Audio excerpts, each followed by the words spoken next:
Gentrification,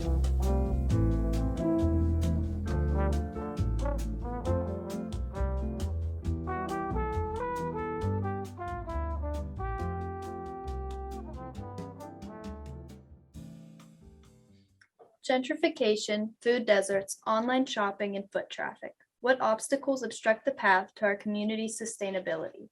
What improvements are needed? Come walk the road to revival with us as we explore these crucial questions. In each episode, we'll discuss topics relating to the New Kensington Revitalization Project. Join in as we take you to the destinations of understanding this complex path. The Road to Revival podcast is sponsored by Passages and Prose LLC. I'm Julia, and here's your podcast hosts, Devin, Zach, and Zach. Welcome to Road to Revival. Thank you for joining in our first season.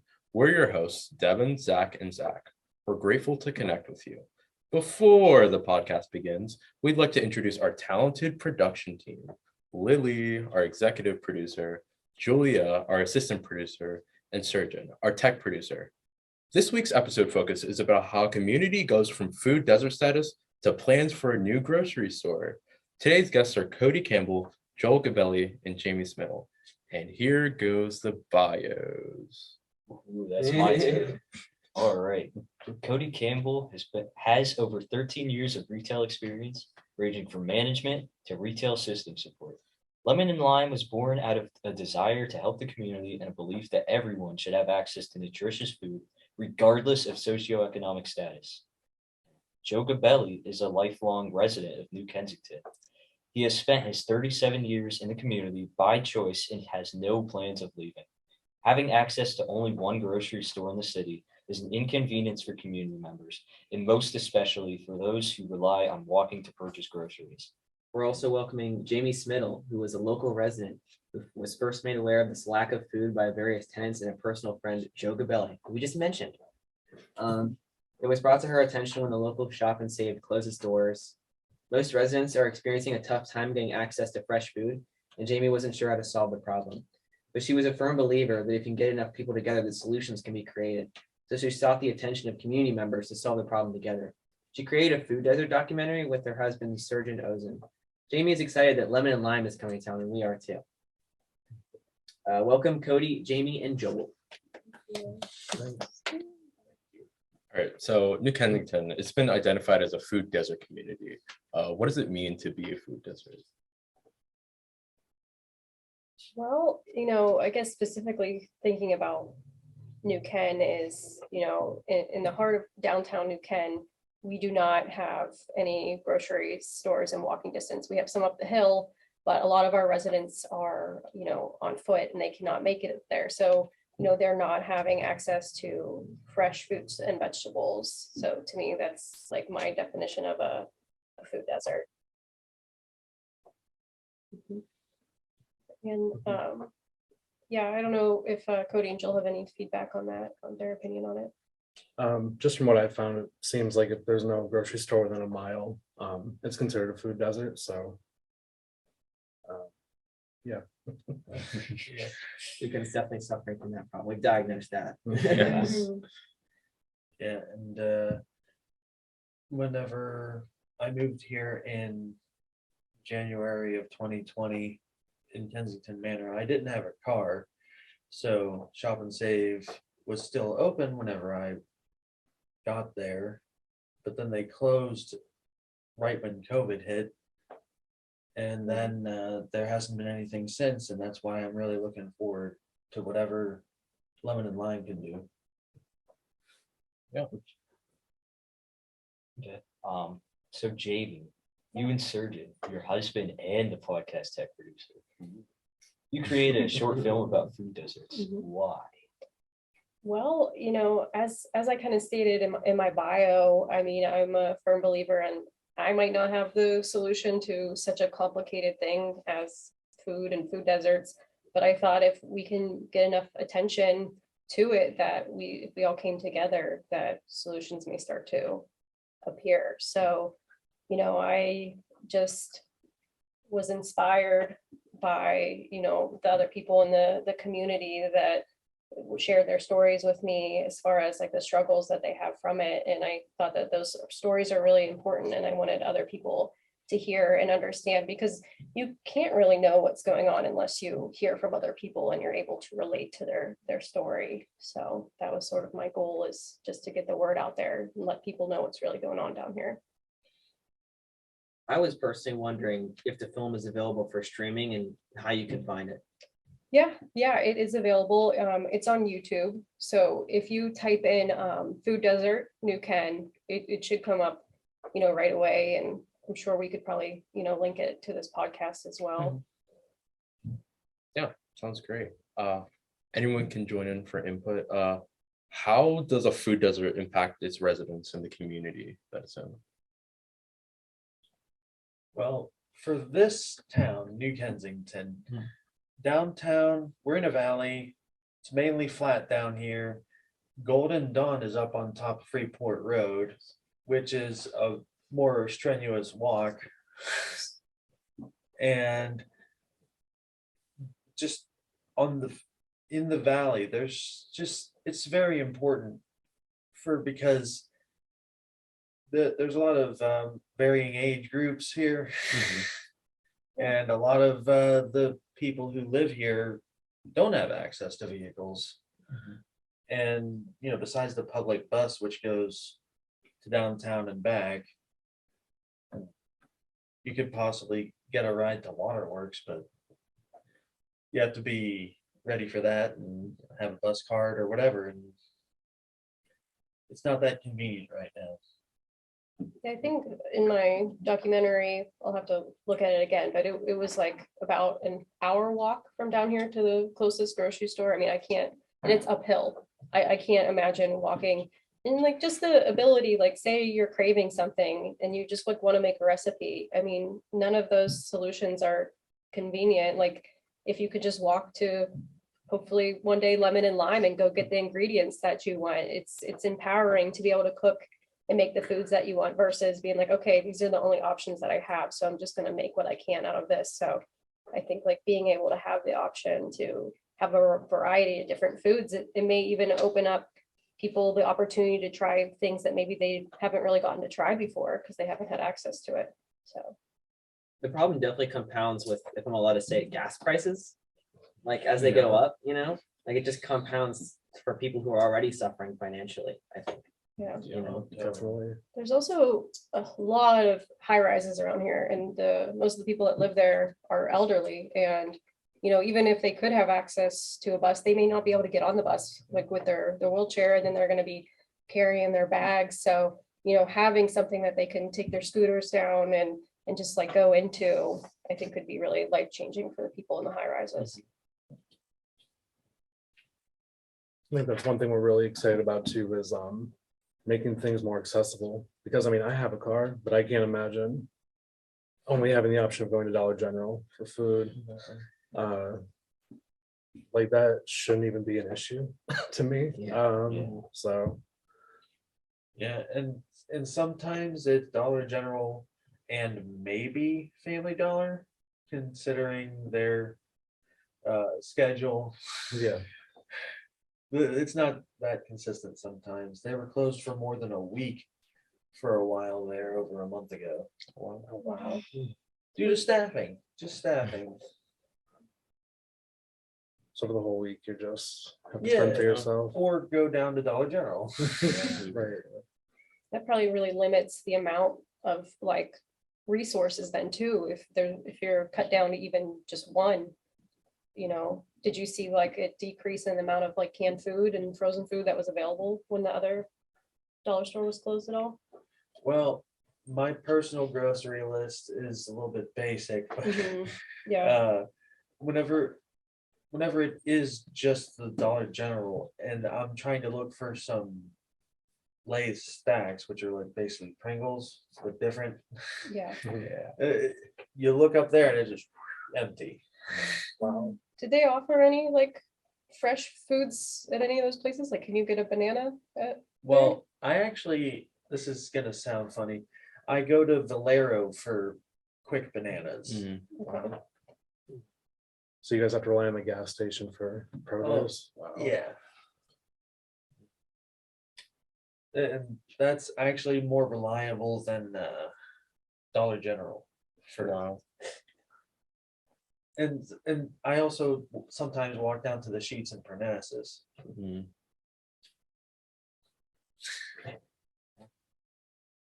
It's not fun. Well, Honestly, what more could be said, right? Yeah, yeah. So has this problem been directly addressed by local and country government officials? You know, in my opinion, it's a really complicated issue. I know that there are, you know, groups of people that are trying to help. I think even like with what you guys are trying to do today, just like spreading the word as much as we can. And, you know, people just trying to do, even if it's just a little bit to help. And, you know, I really think that it just has to be a continuous effort and we can't give up even if it's like hard. So, yeah. What about Cody? I guess I'm curious, have you had any like sort of help or like guidance at all from local people? Like local? So Mayor Guzzo, he has been helpful. He definitely wants to get a grocery store here. Yeah. He's connected me with different resources. He has a friend who works in Unilever, I believe. He's a director and he's gonna actually help us kind of figure out the layout for the store. So between that and just like the overall support, yeah, I would say. And plus he's reaching out to try and find extra sources of funding for us, so Mhm. it's good. Yeah, I mean, that's all you can really do is just try and get as much support as possible. Cause I know, you know, even just from like my like research of like with the video, it's not as easy as just being like, hey, grocery store, come here. Like there's a lot of different factors that go into it, but that doesn't mean that we should give up. We just gotta keep trying. Exactly. Mhm. My question was, why will your store be a good fit for the community? That's pretty much answered already. I think the circumstances speak for themselves at this point, you know. Devin, do you have another question? Yeah, I guess it's kind of been talked about too throughout the podcast, but what positive effects will a centrally located grocery store have on the residents of New Kensington? Better overall health. better variety of food selections, especially for fresh meat and produce. Like, I'm most excited for the deli because, like you said, you can have a deli. Mhm. That actually interests me more than fresh produce. Really? Yeah, because I like salts more than sweets recently. Yeah, just somewhere to even have like a fast like lunch too, that I know, you know, you can get like a sandwich, but then I'll be able to get like, you know, lettuce, tomato, like, you know, made fresh, and like soups. And I know you're saying, talking about having soups and things like that. I think that'll be pretty cool. And then if I want to pick up some groceries as well while I'm having lunch, I think that's a really cool concept. Yeah, we thought it was a good idea. The space is kind of small in comparison to other grocery stores, so we're trying to maximize it the most we can. So, Yeah, I mean, there's that East End Food Co-op at Pittsburgh. I mean, their space isn't that Mhm. small, but they do a lot with what they have. They have like a hot like food, you know, cafeteria style thing. So I think the way you guys have it laid out, I think you can definitely, you know, serve a lot of people. for sure. Mhm. Exciting. I also would like to add that your location where it sits right now, like your planned location for the store, is excellent. It couldn't be better Oh, good. because it's on the same block as the Art Center and Voodoo, and it's on Fifth Avenue. It's very high traffic. The only downside to its current location is that it's on half of it, like Fifth Avenue is a one-way street. Right. But the other Barnes Street is two ways, so, and then there's a parking lot on the other side of that, so it shouldn't be that bad, even if you get, hopefully you'll gain some traction and get popular. Yeah. Yeah, we're planning on using Barn Street as the main entrance, because like you said, that's like where the parking lot will be. It's also the only entrance you can really get carts through, so. And then we also have the bus stop right on the corner, so people can take the bus right there. Yes. Our next question kind of goes along with that. What do the residents of New Kent have to do to access the store? I mean, I think when I did the research, we're within 10 to 20 minutes of all the high rises, so the people that can walk could walk. Like I mentioned, we have the bus stop on the corner, and we're also down the line going to implement delivery services and curbside pickup. So we're trying to give people a lot of options. I think the main thing is too, like, it's flat here versus having so like 20 minutes uphill versus 20 minutes of flat walk is completely different, in my opinion. I don't have to do that. But Joel, I think you would have some input of like having to walk up a hill versus a flat Yeah, walk to a store, so. but my feet and legs are grumpy but thankful.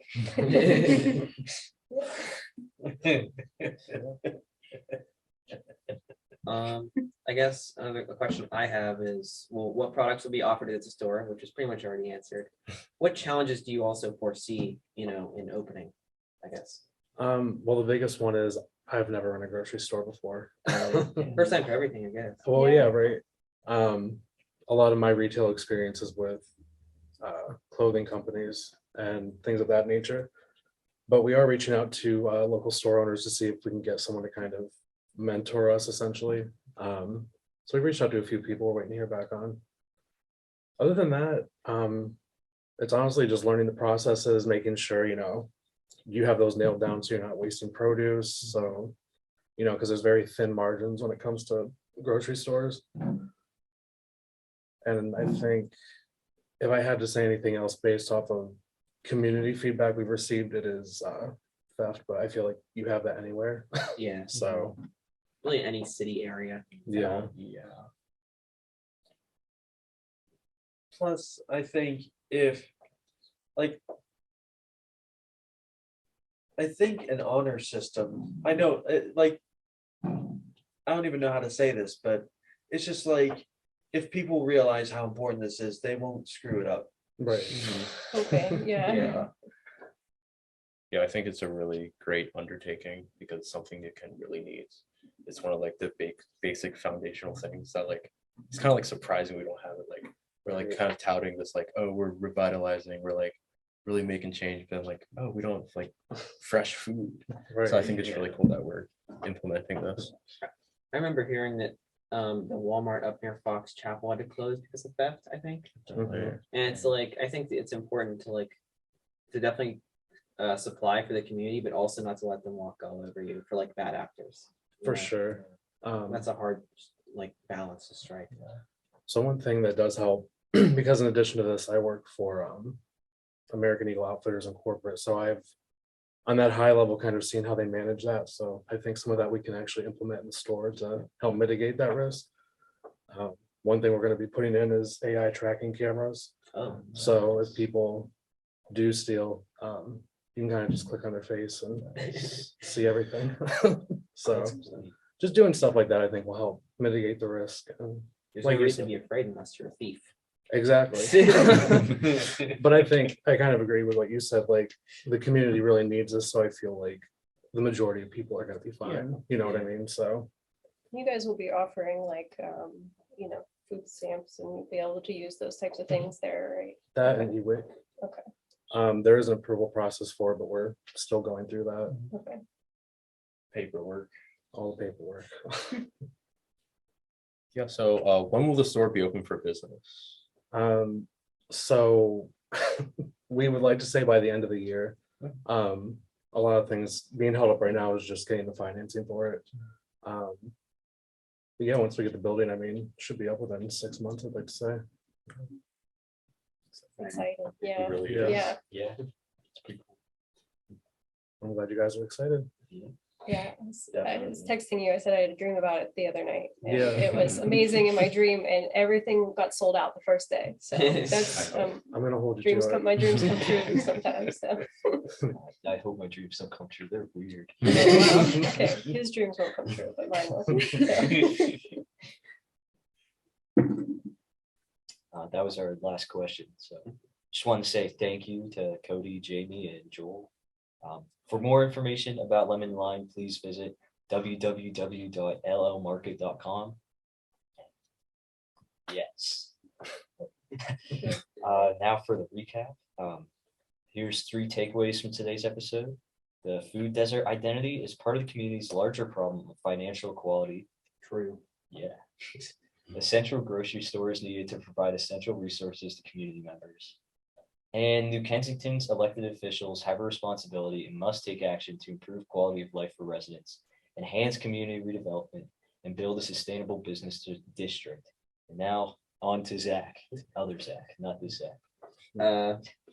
This episode was the 3rd of our season. Season 1 is available for listening via YouTube, and the details and links will be posted across social media. So just check those out, if you're interested in our newsletter and this. So.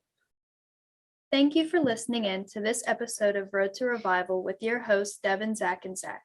Additional appreciation to our sponsor, Passages in Prose LLC, and our community collaborators. Keep walking with us down this path as we explore the challenges and triumphs of the New Kensington revitalization efforts. Please remember to invite your friends and family to join us. If you would like to learn more or subscribe to our newsletter, please visit www.passagesinprose.com/pages/renaissance-new-ken-press. And please join us next time in our next episode. Thanks.